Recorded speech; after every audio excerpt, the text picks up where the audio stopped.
months. There are 22 days left in this election. That's nuts. We've been to every single county in the state, making sure no one is written off and no one is taken for granted. We've been in Canadian Texas, town I had never visited, perhaps had never heard of. Before we had the chance to show up, I remember staying with my family in an Airbnb that was also the Arrington Farmhouse in Canadian Texas, and we watched the sunset, one of the most beautiful sunsets. And coming from El Paso, Texas, I have seen my share. Staying in a farmhouse that was built and bought one room at a time out of a Sears Roebuck catalog 140 years ago, shipped out by train car out to this kind of remote stretch of the Panhandle in Texas. I don't know the last time that somebody showed up to ask the people of Canadian what they thought about where this country is going, where they would like to see her go, and what they are committed to doing to making sure that we not only win this election, but we deliver to the very high expectations that we are setting for and by one another every single day for the next 6 years. I'll tell you this, when we went to Archer City, walking into the cafe where we were going to hold that town hall meeting, someone stopped me and showed me a picture of their dad talking to the last Senate candidate to ever show up from either party. His name was Lyndon Baines Johnson, and the year was 1948. It had been 70 years since the last time somebody showed up to ask the people of Archer City about what was on their mind, to learn from them, seek to understand them before asking for their vote and their support in that election. From there, we went to Throckmorton, to Baird, to Coleman, to Brownwood, to Stephenville, before we ended the day in Weatherford, Texas, a little bit north of where we are right now. One person from Weatherford, where you know what I'm talking about. We go into this middle school cafeteria, packed room, full to overflowing, more than 400 people who were there.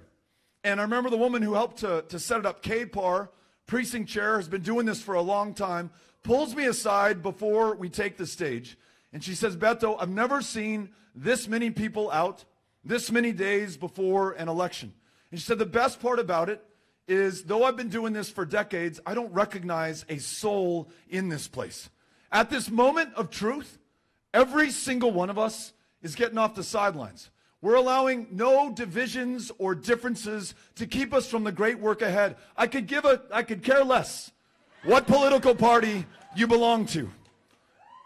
Don't want to know who you pray to or whether you pray at all. Who you love doesn't matter to me. How many generations you can count yourself a Texan, or whether you just got here yesterday, we're now here together in the same boat, and we're going to do something absolutely amazing for this country. The smallness, the pettiness, the partisanship, the hatred, the bigotry, and let's be honest, the racism that dominates so much of the national conversation right now, all of that is beneath us. But we have to be a match to it and overcome it, transcend what's going on in what is purported to be the world's greatest democracy in its 242nd year. We have to decide that our courage, our confidence, our strength, our kind heart is going to be what distinguishes us, not our fears, not who we're supposed to be scared of. That stuff leads to walls, leads to bans on people based on their religion. From the perspective of a country that is comprised of the people of the planet, from almost every country in the globe, all traditions of faith and walks of life, who are we to be doing that? To describe the press, one of the institutions of our democracy, as the enemy of the people, instead of the best defense against tyranny. It's not just the rhetoric, and it's not just the smallness, it's the policies and the practices that it leads to. And in a democracy where the government is the people and the people are the government, every single day these policies persist. They're on every single one of us. Every single day that yet another child is in a detention center in Tornillo, Texas, just outside of El Paso. or is in a foster care home in Michigan, thousands of miles away from that mother who risked her life to bring that child to this country, to safety, to salvation, to refuge, to asylum, in a country comprised of asylum seekers and refugees, that inhumanity, that torture, that cruelty, though it was the decision of one man, Donald J. Trump, every day that it continues, it's on us. What if we who witnessed this and who then testified to our fellow Americans just what was happening in our name, what if we, the people of Texas, the most diverse state, the defining immigrant story and experience, the connection to the rest of the world where we meet Mexico, not divided from her at the Rio Grande, use our experiences to insist that never again is another child taken from another parent trying to seek asylum in this country. And that immediately, every child still locked up, still separated, they're reunited with their parents at once. And that we don't stop there. We don't define ourselves by what we are against. We describe to the country what we are for. We use the example of the people of San Antonio, the West Side, El Paso, Texas, one of the safest cities in the United States of America, not to apologize or be defensive or say it's not that bad, but to say that it's beautiful, it's amazing, it's profound, it's part of the genius that is the United States of America. And we will take that and we will lead on the issues that we know better than anyone else. Free the dreamers from the fear of deportation by making them U.S. citizens today in their own country, this place that they are already contributing to in so many ways, and in every way that's meaningful, where they are just as American as anyone else. Rewrite our immigration laws in our own image, from our own perspective, from our lives and the lives of our families. We understand and get and live and breathe this more than anyone else. What are we waiting for? But I'll tell you what, there's someone today who's in the way. The junior senator from the state of Texas, who has vowed to deport every single dreamer, who when the Senate took up the future of immigration earlier this year, 98 senators showed up to work. 97 voted to proceed with the conversation, with the debate, with the work, with the necessary compromise and consensus that allows a democracy to function. Only one, and he was from Texas, was not only not at the table, he was sitting in a corner, put his ideology, his career, himself in front of those that he's supposed to serve here in this state and in this country. We need a senator who's going to support and represent all of us. Be beholden to no political action committee, no special interests, no corporate donors, not afraid of the future and not stuck in the past. Confident, courageous in the people who inspire him that he wishes to serve. That will allow us to meet any of the challenges that we face. I learned here in San Antonio, meeting the parents of an untreated schizophrenic man, that he takes himself to one of the hospitals here in this community up to 40 times a month. His schizophrenia, uninsured, untreated, means one of the only places he can go is the emergency room, racking up a bill of $38,000 a month every single month, which he is in no way prepared to pay. But you will, if you are lucky enough, that's all you are, to have insurance in the least insured state in the United States of America. You can expect your premiums to continue to go up. If you are a taxpayer at the property tax level, you can expect your property taxes to continue to go up until we get this right. Now, in some ways, that young man, as bad as his suffering must be for him to continue to go to that emergency room, is luckier than others. Because in some communities in Texas, I've met the family members of those who have schizophrenia or bipolar disorder or depression, whose only refuge is the county jail. Get arrested on purpose where they can be taken care of, fed, clothed, housed, prescribed the psychotropic medications that make life bearable for them. In much the same way that we have to force ourselves to imagine how bad things would have to be here for us to scoop up our baby, walk 2,000 miles to another country, to become a stranger in a strange land seeking asylum. And they'd have to be pretty bad. How bad would things be for you to want to get arrested on purpose, to go to the one place where by law we are mandated to care for you? And it's not just the morality of this, which is compelling enough for me. It costs us $400 a night to keep that person locked up who has nowhere else to go. To lock up not just their body, but their potential and their future, their ability to finish their education, to go to work, to raise their families, to start a punk rock band and tour the country. Tell their stories, listen to yours, run for office, have fun, whatever they're supposed to do in their lives. We just want them to be well enough to do it. $400 a night or $14.50 a day to provide outpatient mental health care services in the community, to free them to contribute to their maximum capacity, to live that life, just to be a human being.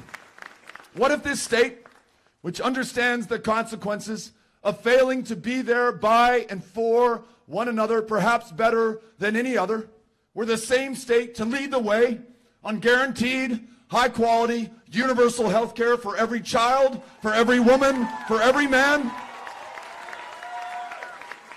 Y además, what if we decided this, that health care means mental health care, it means primary health care, it means specialty health care, and it means in a state that is at the epicenter of the maternal mortality crisis, a maternal mortality crisis 3 times as deadly for women of color, that healthcare also means every woman making her own decisions about her own body and having access to the health care to allow her to do that. We could be that state. In fact, I know that we are, because I've listened to you. These are the marching orders that you have given to us. I'm for making sure that every woman can make her own decisions about her own body. That's what I'm for. I want to make sure in a state, that has a school to prison pipeline. I'm not for abortion. I'm for every woman being able to make her own choices about her own body, her own decisions for her own life, her own safety, her own well-being. That's what I'm for.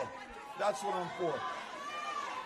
This state, which contributes to a school to prison pipeline that begins not where I imagined it would, because I didn't experience it in high school, but begins as early as 5 years old in kindergarten, where some kids, correlated with their race or their ethnicity, are 5 times as likely to be disciplined as other kids.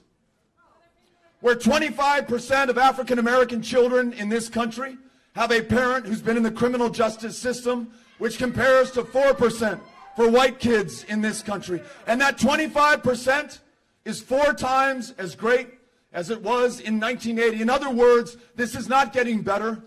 This problem of disproportion in our criminal justice system is getting worse. That prison population, the largest per capita on the face of the planet, does not look like the population of the United States of America. Disproportionately comprised of people of color. Again, the moral argument alone moves me. But when you consider that we spend $22,000 a year to keep someone locked up, we're disproportionately keeping some and not others behind bars, and some and not others, when released, will have to check a box on an employment application form saying that they have that conviction, making it less likely that they're hired for a job, won't be able to qualify for a Pell Grant to go to UTSA, will not be able to have the opportunities to better themselves so that they can do better for themselves and others in their life. We understand that this is a problem not of one group of people in this country. It's a problem for the entire country. Either everyone counts in America or no one counts in America. What have we met? What have we met this challenge? What have we met this challenge by making sure that we invested in people, all people, and communities, all communities? What if we decided that the first day of a child's education would not be 5 or 6 years old when they're in kindergarten, but we, the United States of America, Follow the example of the people of San Antonio and ensure universal pre-K for every child, no matter their circumstances, no matter their fortune, no matter their fate, no matter their luck. Move that starting line back so everyone starts at the same place. And equity in education, as Representative Bernal can attest to, means equality in resources in the classrooms, but also means that we invest in those teachers,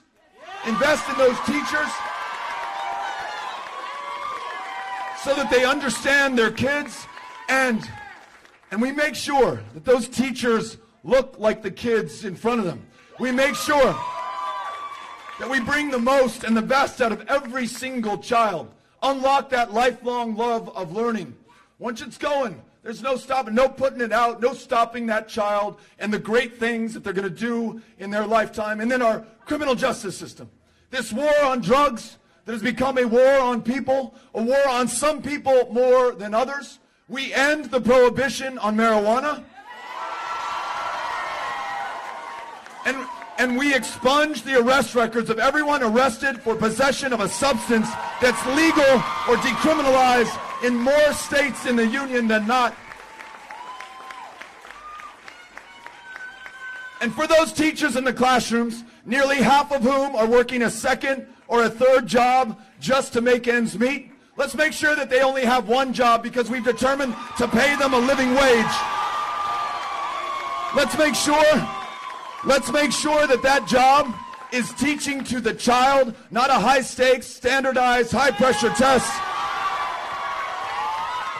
And when those teachers retire, I want to make sure it is a retirement of dignity, not one of poverty, in a state that has not paid a cost of living adjustment for retired teachers in 13 years, a state that doubled their health care costs just last year.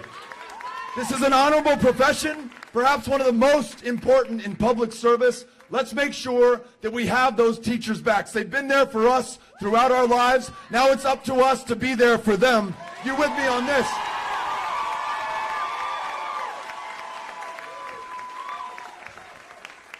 And speaking of public service, those who have put their lives on the line for this country, here in a community that has distinguished itself through its public service, those who've served as far back as World War II or Korea, or the Vietnam generation that came home to a country that did not understand or appreciate or thank them for their service, that took 40 years to recognize their exposure to Agent Orange as the presumptive condition for the cancers and the diseases that were claiming too many of their lives.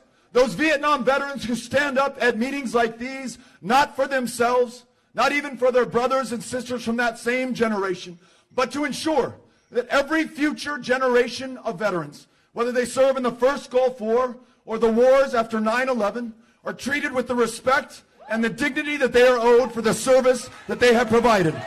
Mental health care, primary health care, a roof over their heads, making sure they have access to that post-9/11 GI Bill benefit, and making sure that when we remember their sacrifice and seek to honor their service, not only do we come up with the resources so that no veteran waits to see a mental health care provider in a country that loses 20 veterans by their own hand every single day, the majority of whom have been unable, or for whatever reason were unwilling, to go to that VA, to see that psychiatrist or social worker or therapist who could literally save their lives. Not only do we make sure that we have the resources to take care of them, those who have borne the battle, but we also do this. Before we start another war, before we renew the wars that we are already in, 18 years now in Afghanistan, 27 years and counting in Iraq, we make sure that we have defined victory, we understand our strategy to achieve it, and we all know why we fight, why we ask those brave women and men to put their lives on the line, potentially lose them, why we ask them to take the lives of others in the name of this country. If we cannot answer those questions, if we're unwilling to have this important national conversation, not only must we not start the next war, we must end the wars that we are in today and bring those service members back home to San Antonio, to Texas, to this country and to their families. This campaign is a campaign that's focused on the future. It's for the people of the future, our kids, our grandkids, the generations that are going to follow, who are looking back on us now, the people of 2018, and hoping that we did the right thing. Imagine what they're going to say if we fail them. If we build a 2,000-mile, 30-foot-high, $30 billion wall at a time of record low-level northbound apprehensions. They will ask themselves, and they have every right to do this, who were those pendejos of 2018? We cannot be those pendejos, and I know we will not be. Whatever the challenge, we are up to this test and to this moment. And with 22 days to go, it's on every single one of us. There are no outside groups, no political action committees, no Democratic National Committee, no special interests. It's the people of Texas, Republicans, Democrats, independents alike, coming together, not for a political party or a candidate, but for this country. I need everyone here right now to make a commitment to be at the polls on October 22nd, the first day of early voting, and to make sure that we bring this one home. We've come so close. We've worked so hard. We've traveled so many miles. We've eaten so many Whataburgers. We've got to make sure. We got to make sure that we bring it home when we still have the chance. Everyone who can, I also want you to do this. Make that commitment to knock on doors, to make phone calls, to have a human-to-human conversation with a fellow Texan at this deeply divided moment, this highly polarized time. You may or may not see or like the TV ads that we're running. You may not hear the radio spot on your drive home from work. You may not be on Facebook. You may not have seen the tweet that we sent out earlier today. But if someone takes the time to knock on your door, especially in these conditions, they are willing to have that inconvenient, sometimes uncomfortable, not always easy conversation about the election of our lifetimes. You will never forget it. When we were knocking on doors in Laredo, Texas a few months back, I remember going door to door to door, all registered voters, all people who voted in 4 of the last 5 elections. We know they're going to vote in this next one. We want to make sure that we have a chance to talk to them and listen to them. Someone asked me, where's Mr. Lozano? I don't see him on your list. Well, who's Mr. Lozano? He's right there. He owns...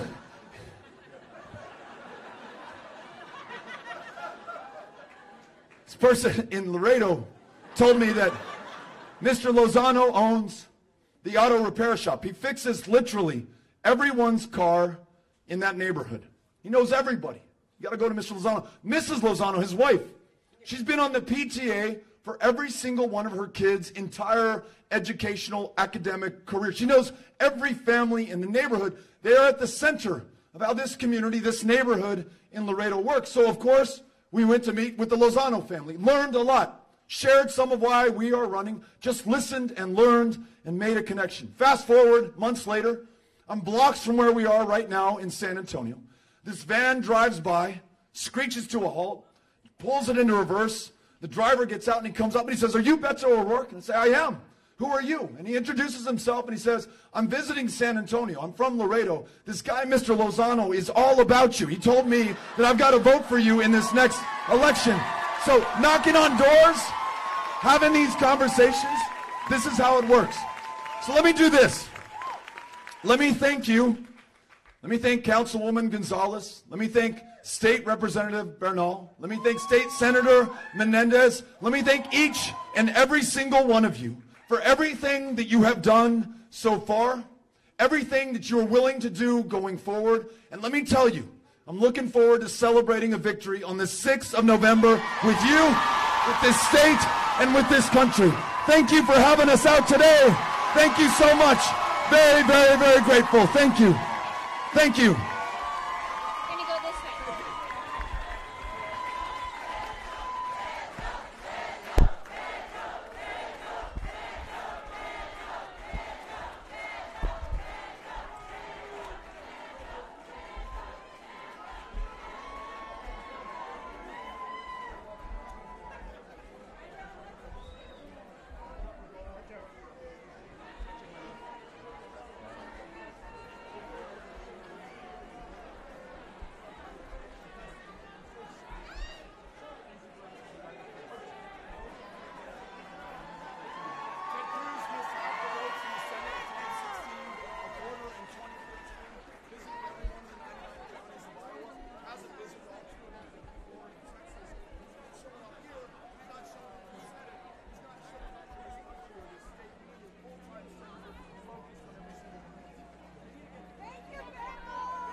Kaylee, give it to him. He can get it signed. This guy right here. Thank you very much. Thank you. Thank you. Beto, thank you so much. Thank you all very, very much. Very grateful. Just make sure you excuse me. Go. Yeah. Trying to get it. You gotta get back. Get back. Better back up, ma'am. Go ahead.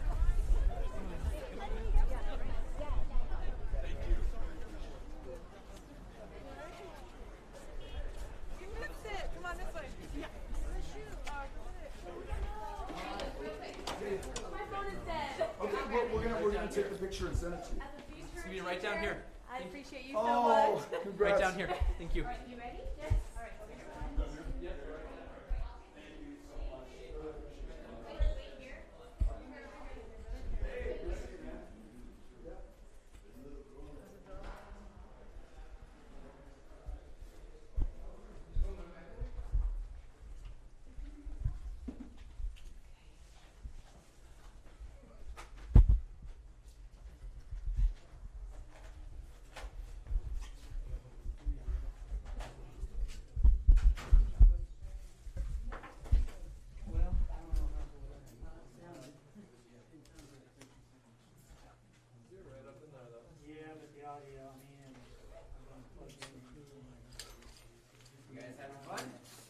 Always.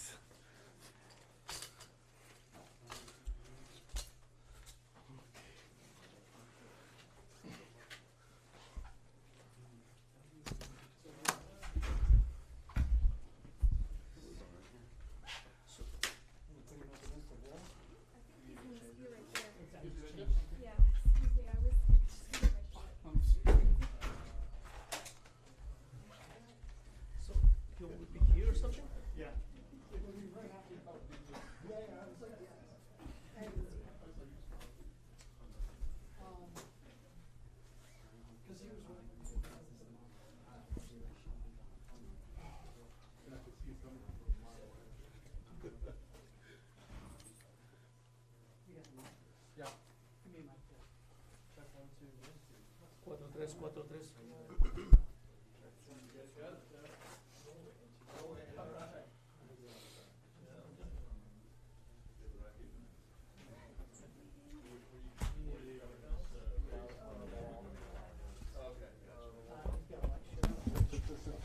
So we are here after the Beto O'Rourke in San Antonio rally, and we're in the press gaggle. We're waiting for Beto O'Rourke to come in here. I think he's tied up, probably outside talking to some folks, but he's expected any minute now.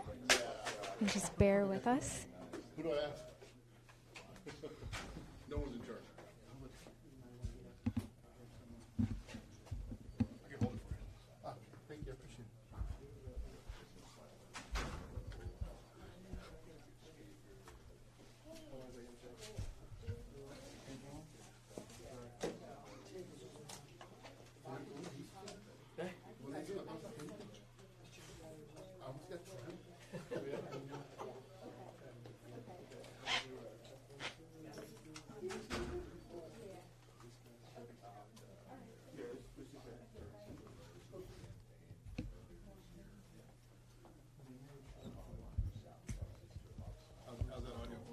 So again, folks, you're watching live right now. We're in San Antonio at the Beto O'Rourke rally, and he just finished speaking to the crowd and is making his way into the press gaggle. He's right outside the door. If you could just bear with us, he'll be here any second now. 432443.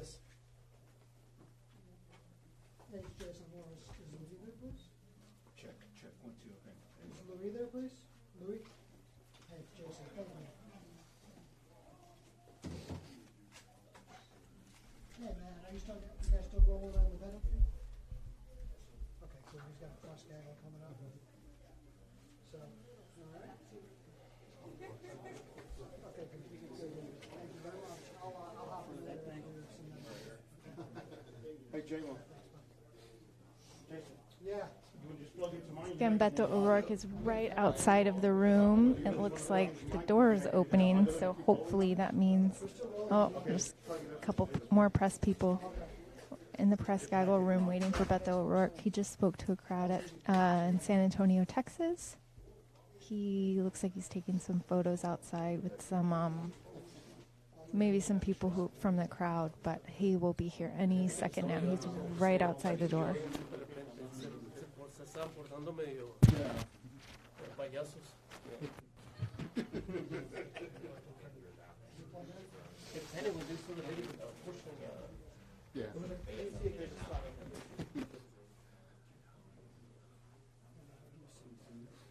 I went in repressive mode right away.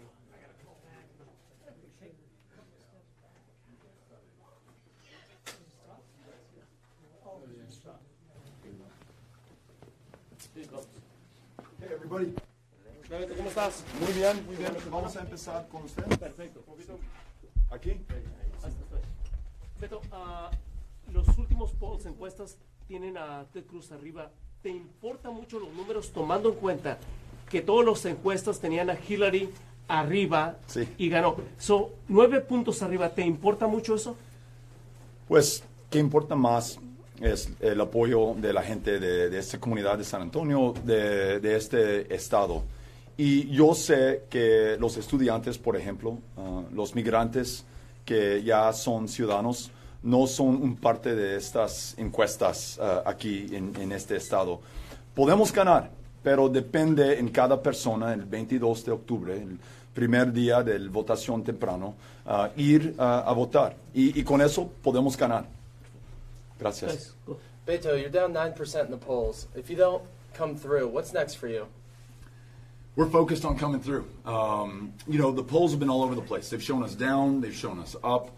What I know is that no poll, especially in the year 2018, is accurately capturing all of the electorate. We spend so much time with students, with those who are recent citizens who've been registered. We're seeing record numbers of new registrations. They're not in the universe of those that people are polling. Having been to every county, meeting with Republicans and Democrats alike who want to make sure we do something for this country, I'm confident that we're going to come through. I feel very good about things. I feel it. I sense it. I see it when people come out in the rain and 50-degree weather here in San Antonio. We want to do something great for this country. Have you given it any thought whatsoever?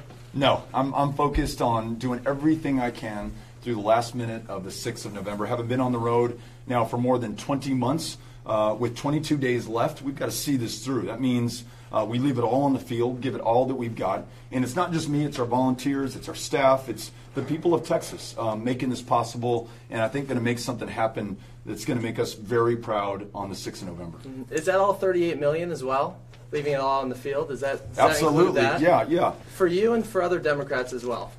What do you mean by that? Are you willing to commit to share some of that to help other Democrats get across the finish line in, say, Missouri? No. I'm focused on Texas. Most of our contributions have come from Texas. All of them have come from people, not a dime from PACs. Folks contributed to this race because they want us to win this race. If they want to contribute to another campaign, of course, they're welcome to do that. No, we're going to spare no expense. We will bear any burden to make sure that we deliver for this state and for this country. That means a victory on the 6th of Hubo November. una señora que te preguntó si estabas a favor del aborto. Tú la viste, la que estaba ahí abajo. ¿Cuál fue tu respuesta? ¿Qué le dijiste? Ella te preguntó directamente, ¿estás a favor del aborto? Yo soy a favor de cuidado de salud para cada persona, incluyendo mujeres que necesitan ir a un doctor, que quieren hacer las decisiones que son importantes por su salud y por su vida. Y yo quiero trabajar con toda la gente de los dos partidos para mejorar las condiciones de cuidado de salud por todos en este estado y en este país. ¿Qué piensas de los niños que se acaban de llevar a Tornillo, Texas, otra vez? Sí. Necesitamos reunir cada niño, cada niña con sus familias de Centroamérica. Es necesario que puedan buscar asilo aquí en este país y nunca más podemos separar estas familias. Necesitamos tratarlos con la dignidad que merecen como humanos. Necesitamos tomar el liderazgo.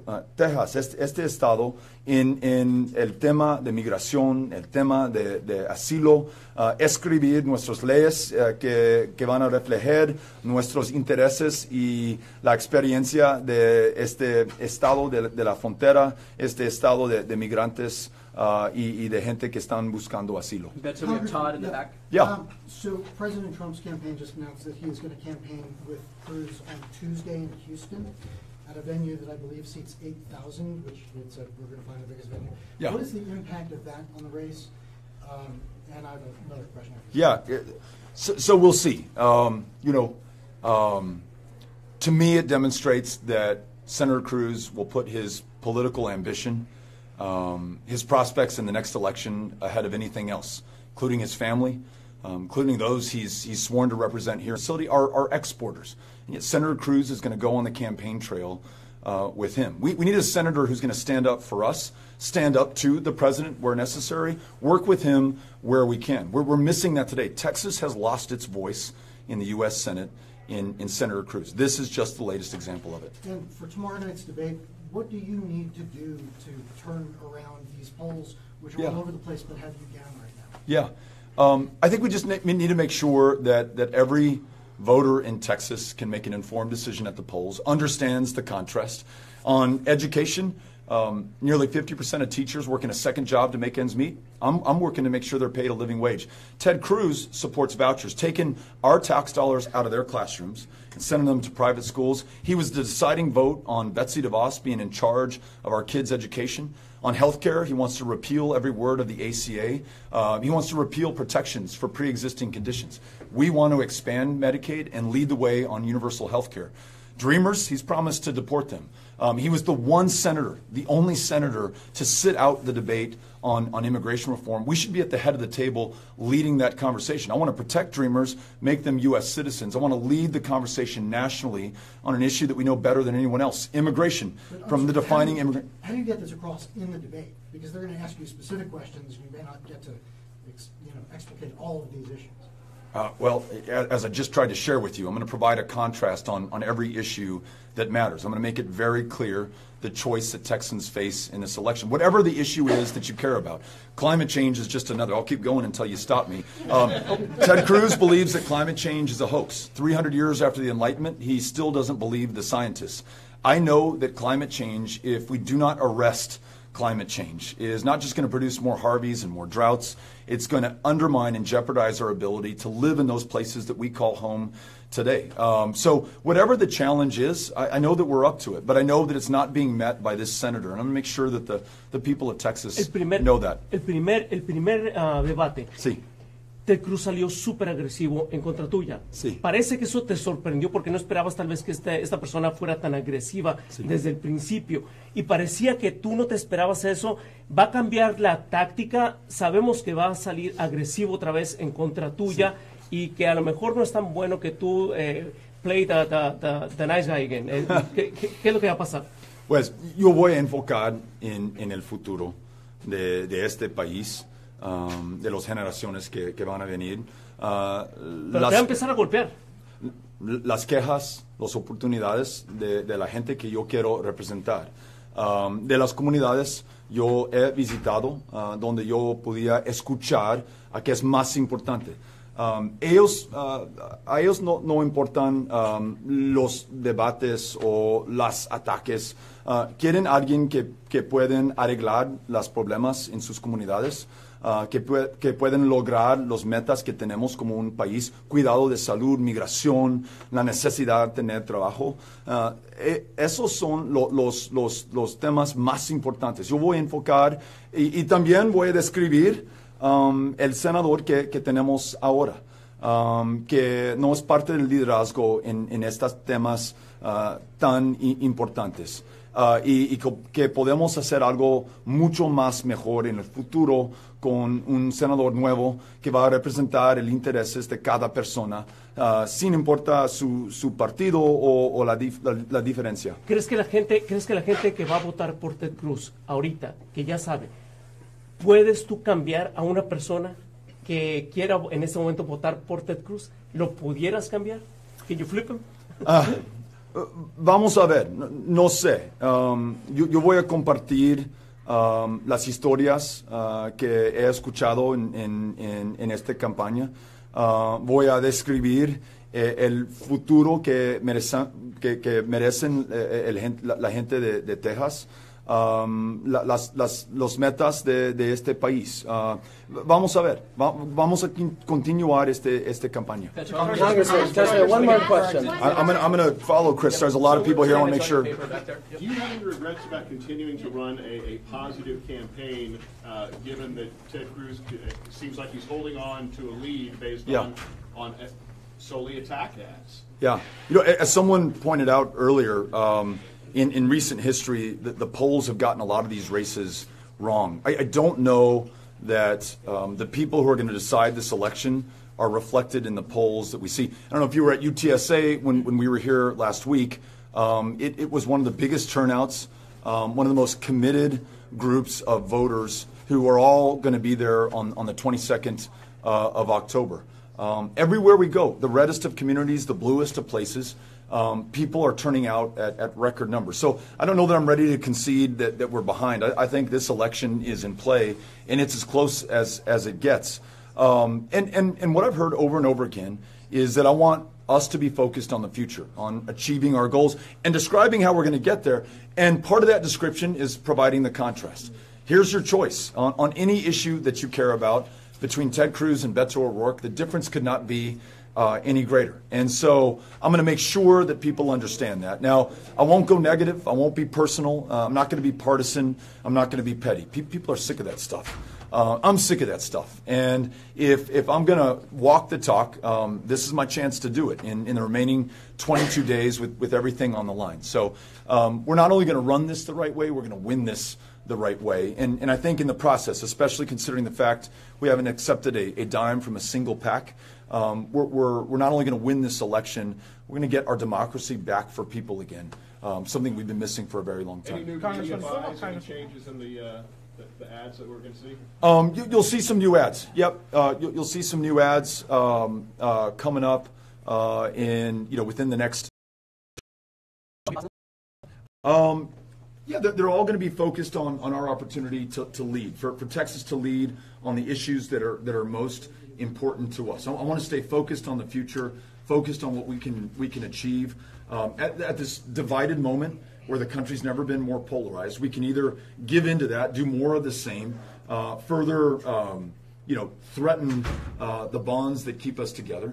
Or we can run a campaign based on our values and have the courage of our convictions. That's what we've chosen to do in this campaign. That's what the people of Texas have asked me to do. We got a long line of people left. Okay, cool. Just a quick question. I want to follow up on the 38 million real quick. Yeah. What do you say to Democrats who are calling for you to share some of that with Heidi Heitkamp in North Dakota or or so and so in whatever state? What do you say to those folks? Are they? What do you say to those? Yeah. So I was in McKinney, Texas last week at a rally just like this one. And a young woman who was about to go to work at Whataburger in her uniform gave me a letter, and within it was $10. I read the letter afterwards, and it said, "This is all I can afford to pay in, but I'm supporting your campaign because you're going to fight for my ability to be able to go to college. You're going to make sure that my little sister gets a world-class public school education. You want to make sure that all of us, regardless of our circumstances, can see a doctor, afford a prescription, be able to take our kid to a therapist. You're for all of us, and I'm going to do whatever I can, even if it's only $10, to make sure that you win." I've got to honor the commitment that those who've contributed to this campaign have made to me and their desire that we use this to win this election. If they want to contribute to someone else, they should do so. If they want to contribute to a campaign that's going to win this historic victory for Texas and for the country, then I'm grateful for the contribution, and I'm going to make the most of it. So that's what we're focused on. Thank you all. Sorry, we're going to say hello to a lot of folks who've been waiting out in the rain. Yeah, appreciate you all being here. Thanks, Congressman. Appreciate it. Thank you so much. Yep.